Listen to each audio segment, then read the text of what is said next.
Almost 2 months ago, it was announced that Daniel Suarez would be parting ways from Trackhouse Racing, and I made a video about that. I didn't go in detail who would be his replacement, even though it was obvious, and here we are after the announcement back at Daytona that Connor Zilisch will be running full-time in the 2026 NASCAR Cup Series season, and a number to be determined right now. A lot of fans are extremely looking forward to seeing him make the jump after what he's done so far this year in the NASCAR Xfinity Series for Junior Motorsports. And in this video, I'm going to share my thoughts on this key question that I feel we all need to be realistic about. What can we expect from Connor Zilisch in his rookie season?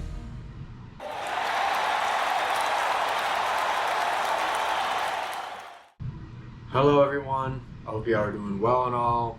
And what's to come in this video first is we're going to take a look at Connor Zilisch's background as a racer and how he's done at the NASCAR level. Afterwards, we're going to go all the way back to 2015 and we're going to take a look at every NASCAR Cup Series Rookie of the Year from 2016 up until now, which will include this year, to look for any comparisons to Connor Zilisch to help determine what can we expect for him in 2026. Lastly, I'll give you my answer to the question of the video at the end of this video. Anyways, let's take a look at where Connor Zilisch came from. Connor Zilisch's path is quite unique if you tell me. He has a lot of road course racing experience and he's run races in Europe. He's also ran races in the US and road course series. And he's also raced some late models before he got into ARCA and then made his way onto the NASCAR scene. In his 19 years alive so far, he has accomplished a lot. Currently in the Xfinity Series, he has 8 career wins and 6 poles. And then down in the Truck Series, he's never ran full-time there, but he does have 2 poles. And then he's ran in the East and West of the ARCA Menard Series, as well as the main ARCA Menard Series. He's got 5 wins there and 2 poles. And then combining the East and West, he has 5 wins and 2 poles. And then a few wins down in the late models. And then in IMSA, he ended up winning the Rolex 24 at the LMP2 level, as well as the 2 hours of Sebring, the race afterwards. And he was also racing in the Mazda series. He ends up getting 9 wins. And in 2020, he ends up being the CIK FIA Karting Academy winner back in Europe. Now to take a look at what he's done at the NASCAR level, we'll look at his part-time opportunities first, and we'll begin with the Truck Series of this year and last year. He's ran for Henderson Motorsports, Inspire Motorsports, as well as Nice Motorsports. He's had a best starting position of first at Coda and Bristol, and a best finish of 4th at Austin, and then 12th at Martinsville for the highest finish on the oval. And then last year, he raced 4 races for Junior Motorsports. He ends up winning at Watkins Glen after starting first. And then he also finished 4th at Kansas and Homestead. And then this year, he's had a few races for Trackhouse already in the Cup Series, with the best starting position of 14th at Austin. He ends up finishing 11th at Eagle Park Speedway. And then notably, I would say his best realistic oval run was 23rd at Charlotte. Currently, as you all know, he is currently racing for Junior Motorsports full-time in the NASCAR Xfinity Series in the 88 car. He is first in the standings and he has 7 wins, 13 top 5s, 15 top 10s, 5 poles, 559 laps led, and a 9.1 average finish. If he keeps up what he is doing now, by the end of the season, he would have 9 wins, 18 top 5s, 20 top 10s, 6 poles, and 775 laps led. I did have to round some of these numbers down. So that's a little about Connor Zilisch and notably how his 2024 NASCAR Xfinity Series campaign is going before the next race at Portland. Next, we're going to take a look at the last 10 Rookie of the Years of NASCAR Cup Series, and we're going to compare how they did in the lower series and what their rookie season translated to be. I'll try to go through these fairly quickly. First, we have Chase Elliott, who won it back in 2016. The previous season, he finished 2nd in the Xfinity Series Championship 4, and then he was also the 2014 NASCAR Nationwide Series champion. And then in 2015, he did run 5 races with Hendrick Motorsports in 2015. And in his full-time season, as mentioned, he ends up finishing 2nd with 1 win 11 top 5s, 27 top 10s, no poles, 236 laps led, and an 8.9 average finish. And what that translated to be for him was he ended up getting to around the 12 and finishes 10th overall in points, no wins, 10 top 5s, 17 top 10s, 2 poles, 358 laps, and a 14.6 average finish. So I would say Chase Elliott is setting the bar pretty high right now. Next, we have Eric Jones. The previous year, he ends up getting 4th in the Xfinity Series Championship 4, and he also ran 2 races with Joe Gibbs Racing in 2016 as well as 1 in 2015.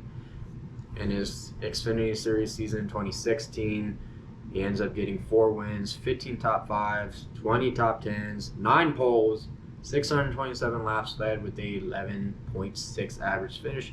And how that translated for him in the Cup Series, he ends up finishing 19th overall, no wins, 5 top 5s, 14 top 10s, 1 pole, 310 laps led, and a 14.6 average finish. In 2018, it was William Byron who was the 2017 NASCAR Xfinity Series champion.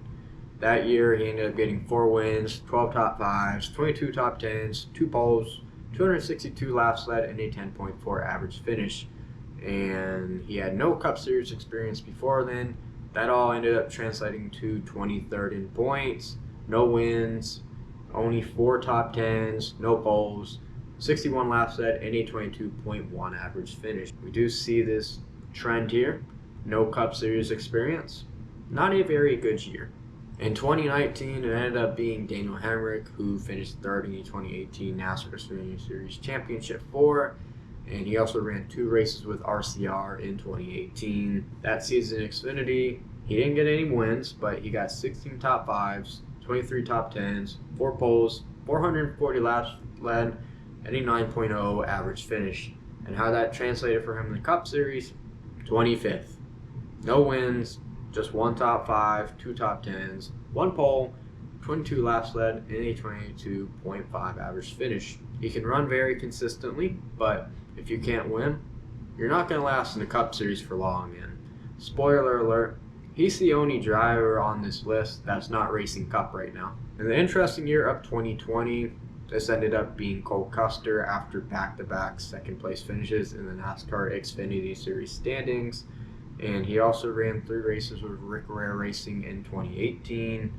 And his 2019 Xfinity Series season, he ended up getting 7 wins, 17 top 5s, 24 top 10s, 6 poles, 922 laps led, and also a 9.0 average finish.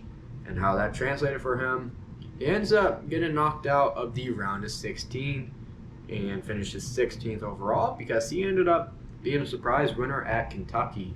And then he also got another top 5 along with that. 7 top 10s, no poles, only 5 laps led, and a 19.2 average finish. He ended up getting that win at Kentucky, and it changed everything for him.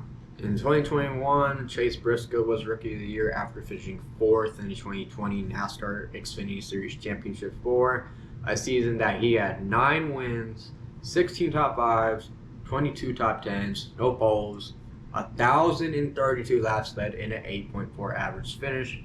He had no Cup Series experience going into the season, and he finished 23rd in points with no wins, 3 top 10s, no poles, 18 laps led, and 19.6 average finish. Pretty interesting as that compares similar to Cole Custer to extents, but Custer ended up winning a race and he didn't. For the start of the next-gen era, beginning in 2022, Austin Cindric ends up winning Rookie of the Year after finishing 2nd in the 2021 NASCAR Xfinity Series Championship 4, as well as being that 2020 champion. And he also ran 7 races with Team Penske in 2021. And for his 2021 NASCAR Xfinity Series season, he got 5 wins, 22 top 5s, 26 top 10s, 1 pole, 1,150 laps led, and an 8.2 average finish. And how that translated for Austin Cindric was quite good. He ended up making it to the round of 12. He finished 12th overall. He won the Daytona 500, giving him 1 win, 5 top 5s, 9 top 10s, 1 pole, 86 laps led, and a 16.3 average finish. In 2023, we have Ty Gibbs, who won the 2022 NASCAR Xfinity Series Championship, as well as running with 2311 Racing unexpectedly in 2022.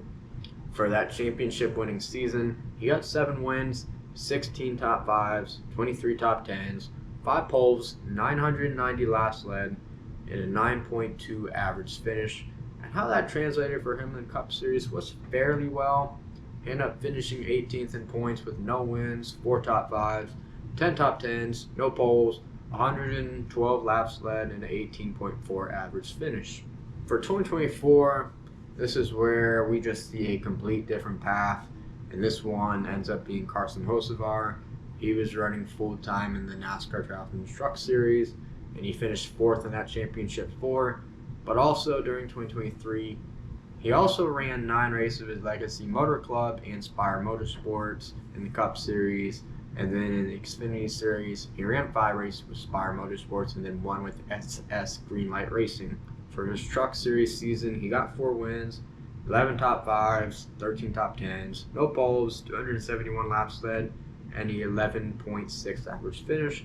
And if you're wondering how that did translate for him, he actually finished 21st in points, no wins, 1 top 5, 6 top 10s, no poles, 16 laps led, and an 18.3 average finish. From going essentially from the Truck Series to the Cup Series, I would say that's pretty good, even though he did get these opportunities driving the Cup car already, which he looked really good in those races, and that's where he is today. And now we look at the present year of 2025, where we have Shane Van Gisbergen. In the Xfinity Series season last year, he ends up finishing 12th after getting knocked out in the round of 12. And then in the Cup Series, he ran 12 races with Colleague Racing. And then in 2023, he ran 2 races with Trackhouse Racing. And notably, he got that win at Chicago, which that also explains where he is today. In that Xfinity Series season, he got 3 wins, 7 top 5s, 10 top 10s, 3 poles, 100 laps led, and a 16.5 average finish. How that has quote-unquote translated is he's currently 6th in points. That is based on the playoff standings as they go into Darlington. He has 4 wins on the year, 4 top 5s, 5 top 10s, 3 poles, 252 laps led, but a 21.1 average finish. So the last 2 years we looked at, a little different for sure. We're starting to see those new trends play in. So overall, based on the past 10 years, 3 of these guys were Xfinity Series champions. 2 of them became champions of that series afterwards. The first 8 were in the championship for the Xfinity Series season. And then 4 of these drivers made the playoffs the rookie season, with 3 of them ending up winning in their rookie seasons. And only 1 driver has ultimately won the Cup Series championship, and that is Chase Elliott.